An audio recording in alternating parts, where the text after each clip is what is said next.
జిల్లాలో మన డిపోలో ఏర్పాటు చేసినటువంటి ఈ కార్యక్రమానికి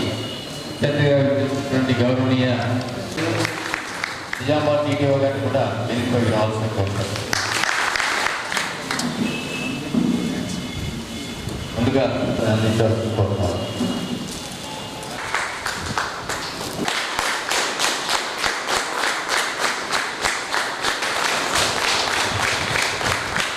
ఇప్పుడు మన ఆరంగాన్ని ఒకసారి ఈ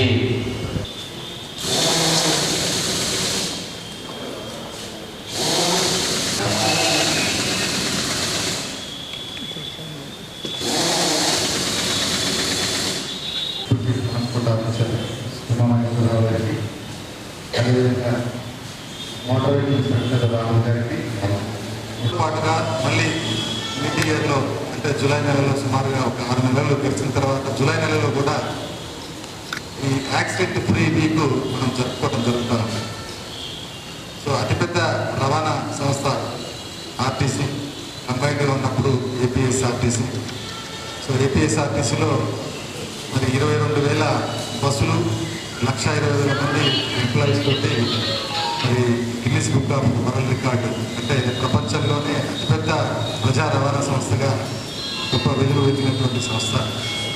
సో ఈవెన్ మనము బైఫర్కేషన్ అయిన తర్వాత కూడా మరి 2 రాష్ట్రాల్లో కూడా దేశంలోని ఇతర రాష్ట్ర రోడ్డు రవాణా సంస్థలతో పోల్చినప్పుడు మనం మెరుగైన సేవలు అందిస్తూ అతి తక్కువ యాక్సిడెంట్ రేట్ కలిగి మరి మిగతా అన్ని పారామీటర్స్లో కూడా మనం బెస్ట్ పర్ఫార్మెన్స్ చూపిస్తూ జాతీయ స్థాయిలో చిన్న పొదుపులో కానీ జాతీయ భద్రతలో కానీ మనము సంస్థలు కూడా అవార్డులు అందుకోవడం జరుగుతుంది.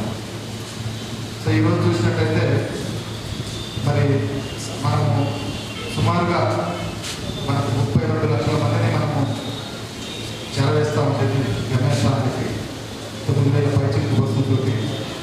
ఈ మహిళా స్కీమ్ వచ్చిన తర్వాత సుమారుగా 10-12 లక్షలు పెరగడం జరిగింది. సుమారుగా 42 లక్షల మందిని మనం ప్రతిరోజు మన బస్సుల ద్వారా కొన్ని గమ్యస్థానానికి చేరవేస్తాం. అయితే ఆర్టీసీ మరి సురక్షిత ప్రయాణానికి పెట్టిన పేరు. సో గతంలో అతి తక్కువ యాక్సిడెంట్ రేట్ అంటే 0.01, 0.02 యాక్సిడెంట్ రేటు అంటే 1,00,000 కిలోమీటర్లకి 0.01 అంటే మరి 10 లక్షల కిలోమీటర్లు తిరిగితే ఒక యాక్సిడెంట్ జరిగినట్టు అర్థం. అలాంటిది మరి గడిచిన ఒక 5-6 సంవత్సరాల నుంచి చూసినట్లయితే రోడ్ల మీద ట్రాఫిక్ పెరిగిన నేపథ్యంలో 0.07గా ఇవాళ కార్పొరేషన్ యాక్సిడెంట్ రేట్ ఉన్నది. సో గతంతో పోల్చినప్పుడు చాలా యాక్సిడెంట్ రేట్ పెరిగింది. సో దీని మూలంగా మరి సంస్థకు కొంత చెడ్డ పేరు వచ్చే అవకాశం ఉంది. అంతేకాకుండా విలువైన ప్రాణాన్ని రోడ్డు పాలు చేయడం మూలంగా చాలా ఫ్యామిలీస్ రోడ్డున పడే అవకాశం ఉంది. సో దీన్ని దృష్టిలో పెట్టుకొని మరి మనము ఆర్టీసీ చాలా ప్రాముఖ్యత ఇచ్చి ఈ సేఫ్టీ ఆస్పెక్ట్లో డ్రైవర్స్ రిక్రూట్మెంట్ రోజు నుంచి కూడా మరి చాలా వివిధ రకాల చర్యలు తీసుకోవడం జరుగుతుంది. సో ఆర్టీసీలో మినిమం అంతకుముందు 2 సంవత్సరాల హెవీ డ్రైవింగ్ లైసెన్స్ కలిగి ఉండి బ్యాచ్ నెంబర్ కలిగి ఉన్న వాళ్ళనే మనము ఎలిజిబిలిటీ ఉంది. సో ఆ తర్వాత వాళ్ళు 10-15 సంవత్సరాలు 20-30 టైర్ల లారీలను లేదా కాశీ నుంచి కన్యాకుమారి వరకు నేషనల్ హైవేలో తోలినా కానీ వాళ్ళు మన టెస్ట్కి అటెండ్ కావాల్సిందే. దాంట్లో ఎలిజిబిలిటీ వచ్చిన తర్వాత దాంట్లో సెలెక్ట్ అయితేనే వారికి సెలెక్ట్ అవ్వగానే కూడా మనం బస్సు స్టీట్ ఇవ్వం. ప్యాసింజర్స్ ట్రావెల్ చేసే 50 నుంచి 60 మంది ఎవరైనా ట్రావెల్ చేసేటువంటి బస్సు స్టీట్ వాళ్ళు చేతికి ఇవ్వం. మనకు జోనల్ స్టాఫ్ ట్రైనింగ్ కాలేజెస్ ఉంటాయి. అక్కడ 2 నెలల పాటు వాళ్ళకి ట్రైనింగ్ ఇవ్వడం జరుగుతుంది. సో వివిధ రకాల రోడ్ల మీద పల్లె రోడ్లు, సింగిల్ రోడ్లు, హైవేలు మరి వీటన్నింటిలో నైట్లో వర్షం పడుతున్నప్పుడు ఘాట్ రోడ్ల మీద ఇవన్నిటి రోడ్ల మీద కూడా వాళ్ళకి ట్రైనింగ్ ఇచ్చిన తర్వాతనే మళ్ళీ ఒక కమిటీ టెస్ట్ పెట్టి సెలెక్ట్ అవుతే దాంట్లో అప్పుడు డిపోలకు ఇచ్చి పోస్టింగ్ ఇవ్వడం జరుగుతుంది. సో మనం ఇనిషియల్గానే ఏమైనా చర్యలు తీసుకుంటాము. ఆ తర్వాత కూడా మరి డ్యూటీ చేస్తున్న క్రమంలో చిన్న యాక్సిడెంట్లు లేదా ఏదైనా ఫైర్ యాక్సిడెంట్ అయినప్పుడు కూడా మళ్ళీ రిఫ్రెషర్ ట్రైనింగ్స్ కొన్ని సందర్భాల్లో కఠిన చర్యలు కూడా తీసుకోవడం జరుగుతూ ఉంది. సో దాని మూలంగానే ఇవాళ మన కార్పొరేషన్లో సుమారుగా మనకు 7-8 వేల మంది డ్రైవర్లు డ్యూటీలు చేస్తున్న క్రమంలో మనకి ఇంత తక్కువ యాక్సిడెంట్ రేట్ నమోదు చేసుకోవడం జరిగింది. సో ఫ్రెండ్స్, మనకి ఇప్పటికే ప్రజల్లో ఒక మంచి మన మీద నమ్మకం ఉంది. సో మనం ఆర్టీసీ బస్సు ఎక్కితే, ఎర్ర బస్సు ఎక్కితే లేదా ఆర్టీసీ బస్సు ఎక్కితే క్షేమంగా గమనం చేస్తూ ఉంది. సో దానికి తగ్గట్టుగా మనం ప్రతి స్టేజ్లో కూడా చర్యలు తీసుకుంటా ఉన్నాం. డ్రైవర్ పోయేటప్పుడు హెల్త్ కండిషన్ చూస్తూ ఉన్నాం, ప్రీవియస్ చెక్ చేస్తూ ఉన్నాం. లాంగ్ డిస్టెన్స్ బస్సులో నైట్ ఓవర్ నైట్ ట్రావెల్ చేసే బస్సులో మనం ఇద్దరు డ్రైవర్లు పెడతాం. సో మినిమం ఒక 3-4 అవర్స్ డ్రైవర్ చేసిన తర్వాత సో మనం బయట చూసినట్లయితే మనకి ఇక్కడ హైదరాబాద్ బయలుదేరి వైజాగ్ నగరానికి చేరుతారు, కానీ సింగిల్ డ్రైవర్ వేగం వేగం. సో మా దగ్గర స్పీడ్ లిమిట్స్ ఉన్నాయి. కొంత తరబిది పొందిన డ్రైవర్లని, సీనియారిటీ ఎక్స్పీరియన్స్ ఉన్న డ్రైవర్ని మనం లాంగ్ డిస్టెన్స్ ఇవ్వడం జరుగుతుంది. సో ఇవన్నీ కూడా మనం తీసుకుంటున్న చర్యలు ముఖ్యంగా ప్యాసింజర్ యొక్క సేఫ్టీ దృష్టిలో. సో అదే క్రమంలో ఈ వీక్ కూడా మన రాష్ట్ర వ్యాప్తంగా అన్ని డిపోలలో కూడా ఈ యాక్సిడెంట్ ఫ్రీ వీక్ జరపడం జరుగుతూ ఉంది. సో దీంట్లో భాగంగా ఒకరోజు ట్రైనింగ్ ప్రోగ్రామ్, ఒకరోజు హెల్త్. మా దగ్గర ఈ ఎంపీ గారు వచ్చిన తర్వాత సత్యనారాయణ గారు ఇలాంటి హెల్త్ ఛాలెంజ్ అనేది పెట్టి ఎవ్రీ ఇయర్ ప్రతి ఎంప్లాయీకి కూడా ప్రాథమికంగా ప్రైమరీగా ఏదైతే టెస్టులు అవసరమో, ఒక వ్యక్తి ఆరోగ్యంగా ఉండాలి లేదా తెలుసుకోవడానికి కావాల్సిన టెస్టులు 7-8 టెస్టులు మినిమం అవి చేయడం జరుగుతూ ఉంది. వాళ్ళ ప్రొఫైల్ అంతా కూడా అందరికీ అందుబాటులో పెట్టడం జరిగింది. సో ఎవరైతే క్రిటికల్గా పారామీటర్స్ ఉన్నట్లయితే వాళ్ళకి ట్రీట్మెంట్ కూడా ఇవ్వడం జరుగుతుంది. ఎందుకంటే డ్రైవర్ ఆరోగ్యం అంత ముఖ్యం. సో మనం ఒక డ్రైవింగ్ చేస్తున్న క్రమంలో ఏదైనా ఇబ్బందికి గురి అవుతే దానివల్ల 50 మంది ప్రాణాలు కూడా ముక్కువాల్సిన పరిస్థితి ఉంది. కాబట్టి సో ఆయనకు అత్యంత ముఖ్యంగా హెల్త్ చూడాల్సిన అవసరం ఉంది. మన దగ్గర already periodical medical examination every year driver చేయడం జరుగుతుంది. 45 సంవత్సరాల తర్వాత అంటే ఎవ్రీ ఇయర్ చేయడం జరుగుతుంది. బిలో 45 ఇయర్స్ అయితే 2 ఇయర్స్కి ఒకసారి చేయడం జరుగుతుంది. దాంతో ఇప్పుడు గ్రాండ్ హెల్త్ ఛాలెంజ్లో కూడా మనం చేస్తూ ఉన్నాం.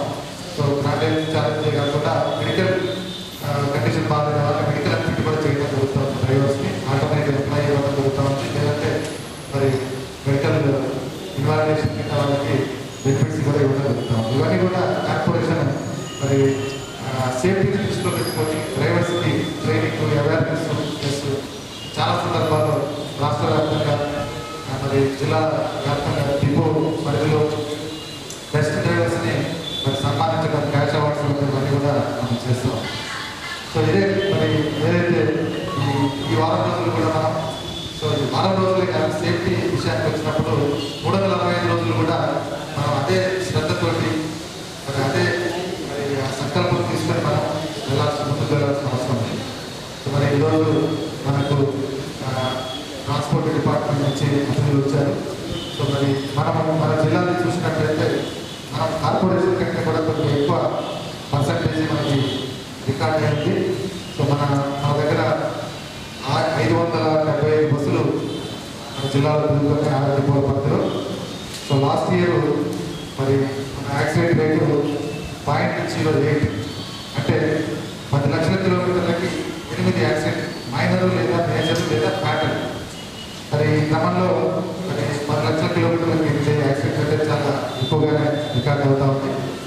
మొన్న మనము అప్ టు మార్చి వరకు చూసినట్టయితే 27 మంది మన బస్సుల మూలంగా జరిగిన యాక్సిడెంట్ వల్ల చనిపోయారు ఒక 1 ఇయర్ పీరియడ్. సో ఇది చాలా ఎక్కువ సంఖ్యలో జరిగినట్టే. సో దీన్ని మనం మినిమైజ్ చేయాల్సిన అవసరం ఉంది, అసలు జీరో చేయాల్సిన అవసరం ఉంది. సో ఏ ఒక్క ప్రాణం కూడా మనం మన బస్సు వల్ల పోకుండా చూడాల్సిన అవసరం ఉంది. సో దానికోసం అందరం కూడా ఈ సందర్భంగా సంకల్పం తీసుకొని మనం రానున్న రోజుల్లో యాక్సిడెంట్ జరగకుండా చూడాల్సిన అవసరం ఉంది. సో ఈ సందర్భంగా ట్రాన్స్పోర్ట్ డిపార్ట్మెంట్ నుంచి ముఖ్య అతిథులుగా ఇప్పుడు DTC గారు వచ్చారు. సో వారిని కూడా డ్రైవర్లను ఉద్దేశించి, అంతేకాకుండా సిబ్బందిని ఉద్దేశించి వాళ్ళ సూచనలు వాల్సిందిగా కోరుతా ఉన్నాం. ఆడగారికి అలాగే ఆఫీస్ ఇచ్చిన నమస్కారం. అలాగే వచ్చిన ఆర్టీసీ సిబ్బంది, ఆర్టీసీ డ్రైవర్స్, అలాగే మీడియా అందరికీ కూడా నమస్కారం. మనం ప్రతి సంవత్సరం ట్రాన్స్పోర్ట్ డిపార్ట్మెంట్ కానీ ఆర్టీసీ కానీ ప్రతి సంవత్సరం కూడా సంవత్సరంలోని జనవరి ఫస్ట్ వీక్ లేదా ఫిబ్రవరి ఫస్ట్ వీక్లో ఈ రోడ్డు భద్రత మీద ఏదో ఒక కార్యక్రమం అనేది చేయడం జరుగుతుంది. ఇంకా ఆర్టీసీ వాళ్ళు దాన్ని భద్రత ముందుకు తీసుకెళ్తూ ప్రతి సంవత్సరం ఖచ్చితంగా 2 సార్లు వాళ్ళు చేస్తున్నారు. ఇది చాలా అభినందించాల్సిన విషయం. అలాగే ఆర్టీసీ బస్సెస్ సంబంధించి డ్రైవర్లు కూడా చాలా నైపుణ్యత. మనం ఆర్టీసీ డ్రైవర్స్ అందరినీ చూస్తే మనకి రెగ్యులర్గా కూడా డిపార్ట్మెంట్ వైపు నుంచి మీకు రెగ్యులర్ రైడింగ్ ప్రోగ్రామ్స్ ఉంటాయి. నాకు ఎప్పుడు ఫీడ్బ్యాక్ ఇస్తూ ఉంటారు వాళ్ళు. ప్రతి ఒక్కరు కూడా ఏదో ఒక టైంలో ఆర్టీసీ బస్సులో ఖచ్చితంగా ట్రావెల్ చేసేవాళ్ళు. నేను కూడా ఆర్టీసీ బస్సులో ట్రావెల్ చేసేసాను. ఆర్టీసీ బస్ అంటే ఒక నమ్మకం. అందరి ప్రజల్లో కూడా మీ అందరి పట్ల అదే నమ్మకం ఉంది. ఇప్పుడు మీ ఆరోగ్య చెప్పినట్టు ఎప్పుడో ఎన్నో 10 lakhs కిలోమీటర్స్ తిరిగితే 27 మెంబర్స్ ఎంతో జరిగిందని చెప్తున్నారు. దాన్ని క్లియర్ చేయాల్సిన బాధ్యత ఆర్టీసీ మీద ఉంది. ఎందుకంటే మన దగ్గర జరిగినాయి కాబట్టి. ఇందులో ఏంటంటే ఇందులో ఎవరి తప్పు వాళ్ళ తప్ప మన తప్ప అని కాదు. వాళ్ళంతా నైపుణ్యత లేని వాళ్ళు, మీరంతా స్కిల్డ్ డ్రైవర్స్ కాబట్టి మన మీద ఆ బాధ్యత ఎక్కువ ఉంటుంది. సో మీరు డ్రైవింగ్ చేసేటప్పుడు కూడా మీరు ఏదైతే ఆర్టీసీ మీద అయితే మాకు ఇప్పటివరకు ఏంటంటే నో కంప్లైంట్స్, అంటే స్కిల్డ్ డ్రైవర్స్ ఖచ్చితంగా ఉంటారు. ఇది వీళ్ళు కూడా రెగ్యులర్గా దానికి సంబంధించిన ప్రోగ్రామ్స్ కానీ లేకపోతే డ్రైవర్ని ప్రిపరేషన్ ప్రోగ్రామ్స్ కండక్ట్ చేయడం, మరింత సూచనలు చేయడము, ఇలాంటి అవేర్నెస్ ప్రోగ్రామ్స్ కండక్ట్ చేయడం అనేది రెగ్యులర్గా జరుగుతూనే ఉంటుంది ఆర్టీసీలో. సో దీన్ని మీరు మరింత ముందుకు తీసుకొని వెళ్ళి ఇక్కడే కదా సిటీలో కూడా మనం చాలా చూస్తున్నాం. మొత్తం అంతా రాష్ట్రం మొత్తం కూడా ఆర్టీసీ లేదా నడవచ్చు. సో ఖచ్చితంగా ఏంటంటే మీ మీద చాలా బాధ్యత ఉంది. మీరు ఒక మనిషిని తీసుకెళ్ళట్లేదు, మీ బస్సు ఎక్కిన మనిషిని తీసుకెళ్ళట్లేదు, ఆ కుటుంబాన్ని మీరు తీసుకెళ్తారు. మీరు ఒక చిన్న పొరపాటు మీరు చేసి ఒక మనిషి కదా ఏమైనా చనిపోయే పరిస్థితి వచ్చింది అని అంటే కనుక ఆ కుటుంబం అనేది రోడ్డు పైన ఉంటుంది. సో డ్రైవర్లు ఎవరైనా కానీ మనం గుర్తుపెట్టుకోవాల్సింది ఏంటంటే వాళ్ళనే మనం తీసుకెళ్ళట్లేదు, మీరు వాళ్ళ ఫ్యామిలీని తీసుకెళ్తారని గుర్తుపెట్టుకోవాలి. అప్పుడే మనం ఏంటంటే మనం ఎంత శ్రద్ధగా చేసినా మనకి ఇంటి దగ్గర ఒక ఫ్యామిలీ ఉంటుంది కదా. సో మనం ఇక్కడ ఫ్యామిలీనే తీసుకెళ్తున్నాం, ఒక పర్సన్ని తీసుకెళ్ళట్లేదు. లేదా మనకి రోడ్డు మీద ఎవరైనా వచ్చారు, తప్ప ఎవరిదైనా అటువైపోయినా ఇటువైపోయినా మీరు ఎంతవరకు దాన్ని సేవ్ చేయగలిగితే దయచేసి అంతవరకు కూడా మీరు మీ సాయశక్తిలా ప్రయత్నించే ప్రాణాన్ని కాపాడడానికి మనం చేస్తారు కూడా. మీరు అందరూ నాకు అవకాశం ఇచ్చినందుకు ఆర్ఎం గారికి ధన్యవాదాలు చెప్పుకుంటాను. చనిపోతే ఫ్యామిలీ అంతా కూడా అది ఇబ్బందులకు గురి కావాల్సి ఉంటుంది. సో అది మనం ఇంతకుముందు చెప్పినట్టుగా మన బస్సులో యాక్సిడెంట్స్ మూలంగా 27 మంది చనిపోయినప్పటికీ దాంట్లో మరి ఆల్మోస్ట్ 30% మన రెస్పాన్సిబిలిటీ ఉంది. 70-80% వరకు కూడా ఆపోజిట్ వెహికల్ లేదా ఈ మధ్యకాలంలో చాలామంది మోటార్ బైక్స్లో మరి వాళ్ళు చిన్న పిల్లలు డ్రైవింగ్ లైసెన్స్ లేని వాళ్ళు కూడా మరి రోడ్ల మీదకి వచ్చి అతివేగంగా ఈ మోటార్ బైక్స్ పోవడం వల్ల యాక్సిడెంట్ అవుతూ ఉంది. సో ఏదేమైనప్పటికీ కూడా అంటే మనము మరి సెలెక్ట్ అవ్వబడి ట్రైనింగ్ తీసుకొని ఒక ప్రొఫెషనల్ డ్రైవర్గా ఉన్నటువంటి మనము జరగబోయే యాక్సిడెంట్లు కూడా నివారించాల్సిన అవసరం మన మీద ఉంది. సో రోడ్డు మీద వచ్చే వాళ్ళందరూ కూడా మరి వాళ్ళు స్కిల్డ్ డ్రైవర్స్ కాదు, వాళ్ళు డ్రైవింగ్ నైపుణ్యం లేకపోవచ్చు. అయినప్పటికీ కూడా వాళ్ళ అధికారులను గమనిస్తూ మనం మన బస్సుని డ్రైవ్ చేయాల్సిన అవసరం ఉంది. సో మరి థ్యాంక్ యూ మేడం. సో మరి ఇప్పుడు ఏదైతే 12 డిపోస్లో మరి బెస్ట్ యాక్సిడెంట్ ఫ్రీ రికార్డు ఉన్నటువంటి డ్రైవర్స్ని కూడా అందులో చెప్పి మనం సన్మానించడం జరుగుతుంది. సో డిపో మేనేజర్ గారికి వాళ్ళని గురించి గౌరవనీయ చెప్పడం జరిగింది. మరి అత్యంత ఎక్కువ కాలం యాక్సిడెంట్ లేకుండా బస్సు నడిపి ప్రయాణికులను సురక్షితంగా గమ్యస్థానం చేసినటువంటి ప్రతి ఒక్క డ్రైవర్ని గౌరవించుకోవాల్సిన అవసరం మనకు ఉంది. కాబట్టి దాంట్లో భాగంగా మన నిజామాబాద్ మండిపో నుండి అత్యుత్తమైనటువంటి డ్రైవర్లను ఎంపిక చేయడం జరిగింది. నిజామాబాద్ నుండి ఎక్కువ కాలం పాటు యాక్సిడెంట్ నడిపే ముగ్గురు డ్రైవర్లని, అలాగే నిజామాబాద్ నుండి ముగ్గురు డ్రైవర్లని సెలెక్ట్ చేయడం జరిగింది. వారికి గౌరవనీయ కేటీసీ గారి చేతుల మీదుగా సన్మానం చేయడం జరుగుతుంది. అలాగే ఈ మధ్యకాలంలో మనము రాష్ట్ర వ్యాప్తంగా దసరా ఛాలెంజ్ అనే ఒకటి ఛాలెంజ్ పెట్టి ప్రతి ఒక్క ప్రయాణికుని ఆర్థికంగా ఆకర్షించే ప్రయత్నం చేశాము.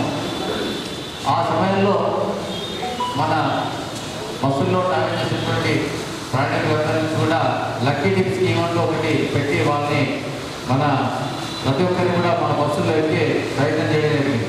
ఆ లక్కీ టిప్ స్కీమ్లో విజేతగా ఎంపికైనటువంటి ప్రయాణికులు ఉన్నారో వారికి 10,000 రూపాయలు, 9,900 రూపాయలని బహుమానంగా ఇవ్వడం జరుగుతూ ఉంది. అందులో భాగంగా ఇవాళ వారికి కూడా గౌరవనీయ కేటీసీ గారి చేతుల మీదుగా బహుమతుల్ని అందించడం జరుగుతుంది. సో ముందుగా నిజామాబాద్ బండిపూర్ నుండి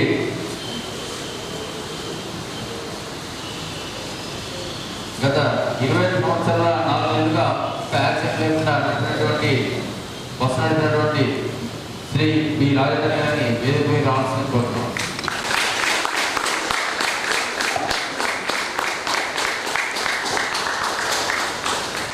అలాగే పరిశ్రమగా నిజామాబాద్ బండిపూర్ వైఎస్ నారాయణ, అలాగే నిజామాబాద్ కుటుంబం నుండి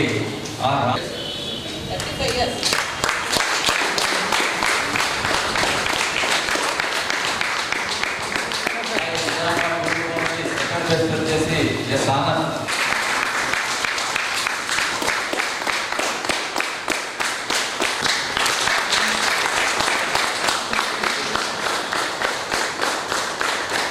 మరియు చెప్పినట్టు మన జిల్లా నుండి 10 మందిని మనము గవర్నమెంట్ విజేతలుగా ఎంపిక చేయడం జరిగింది. అందరికీ మన రోజు ముగ్గురు విజేతలు ఇక్కడ రావడం జరిగింది. సో ముందుగా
అలాగే ఈ ప్రమాదరహిత వారోత్సవ సందర్భంగా మరి అత్యుత్తమ ప్రదర్శన కనపరిచిన డ్రైవర్లు ఇంకా సంస్థల ప్రత్యేకంగా అభినందిస్తూ వారు మన ఆర్టీసీ ఆదరించి ఆర్టీసీలో ప్రయాణం చేసినందుకు వారికి ప్రత్యేకంగా సంస్థ తరఫున ధన్యవాదాలు తెలియజేస్తున్నాం.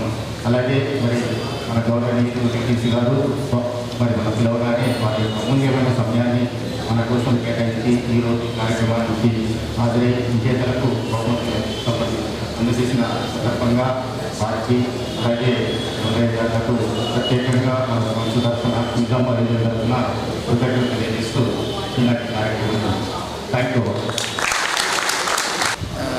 అందరికీ నమస్కారం. ఈరోజు రాష్ట్ర వ్యాప్తంగా అన్ని ఆర్టీసీ డిపోల్లో కూడా ప్రమాద రహిత వారోత్సవాలు జరుపుకోవడం జరుగుతూ ఉంది. సో ఈరోజు స్టార్ట్ చేయడం జరుగుతుంది. ఈ సందర్భంగా మరి ఈరోజు ఇక్కడ నిజామాబాద్ వండిపోలో డిస్ట్రిక్ట్ ట్రాన్స్పోర్ట్ కమిషనర్ గారు ప్లస్ డిస్ట్రిక్ట్ ట్రాన్స్పోర్ట్ ఆఫీసర్ హాజరు కావడం జరిగింది. మరి ఈ వారం రోజులు కూడా అన్ని డిపోలలో కూడా వివిధ కార్యక్రమాలు చేపట్టడం జరుగుతూ ఉంది. సో ప్యాసింజర్ సేఫ్టీని దృష్టిలో పెట్టుకొని ఆర్టీసీ ప్రతి సంవత్సరం కూడా జనవరిలో రోడ్డు భద్రతా వారోత్సవాలు, అదేవిధంగా జూలైలో ఈ రోడ్డు ప్రమాద రహిత వారోత్సవాన్ని జరపడం జరుగుతూ ఉంది.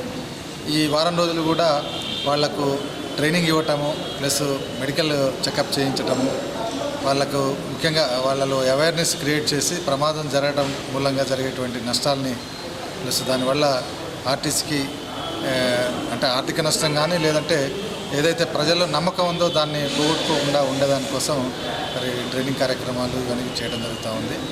సో ఇప్పుడు రానున్న రోజుల్లో ఇది జీరో యాక్సిడెంట్, అంటే యాక్సిడెంట్ రేటు జీరో ఉండే విధంగా ప్రయత్నం చేయాలని ఈరోజు డ్రైవర్స్ అందరికీ కూడా చెప్పడం జరిగింది. మరి ఈరోజు ముఖ్య అతిథులుగా వచ్చేసినటువంటి డిప్యూటీ ట్రాన్స్పోర్ట్ కమిషనర్ గారు కూడా చాలా సూచనలు ఇవ్వడం జరిగింది. సో వారికి కూడా ధన్యవాదాలు. సో మరి రోడ్డు భద్రత అనేది ఒక ఆర్టీసీ డ్రైవర్స్ చేతిలోనే కాదు, రోడ్డు పైన నడిచేటువంటి పాదచారులు కానీ ఇతర వాహనదారులు కూడా పాటించాల్సిన అవసరం ఉంది. ఏదైతే ట్రాఫిక్ రూల్స్ పాటిస్తూ కొంత ఓపికతోటి డ్రైవింగ్ చేసినట్టయితే మరి ప్రమాదాన్ని నివారించవచ్చు.